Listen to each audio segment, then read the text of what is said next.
তুমি জানো কিছু মানুষ খুনিদের প্রেমে পড়ে? টেড বান্ডির মতো সিরিয়াল কিলার কোর্টে বসেই হাজার হাজার প্রেমপত্র পেত। কেন? এর 3টা ডার্ক কারণ। দ্বিতীয়টা mind blowing.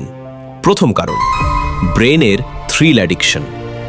Normal relationship boring, predictable, কিন্তু একজন ডেঞ্জারাস কিলার আনপ্রেডিক্টেবল।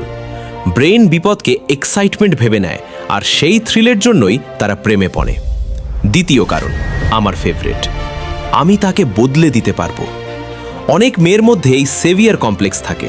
তারা ভাবে সবাই তাকে খারাপ বলে, কিন্তু আমার ভালোবাসা দিয়ে আমি তাকে ভালো মানুষ বানাবো। তৃতীয় কারণ ফেম অ্যাট্রাকশন। খুনির সাথে জড়ালে তুমি নিজেও স্পটলাইটে চলে আসো। মিডিয়া, সোশ্যাল মিডিয়া সবাই তোমার নাম নেবে। নিজে ফেমাস না হলেও একজন নোটোরিয়াস কিলারের সাথে লিঙ্ক হলেই ভাইরাল। এটাই অনেকের চাওয়া, অ্যাটেনশনের লোভ।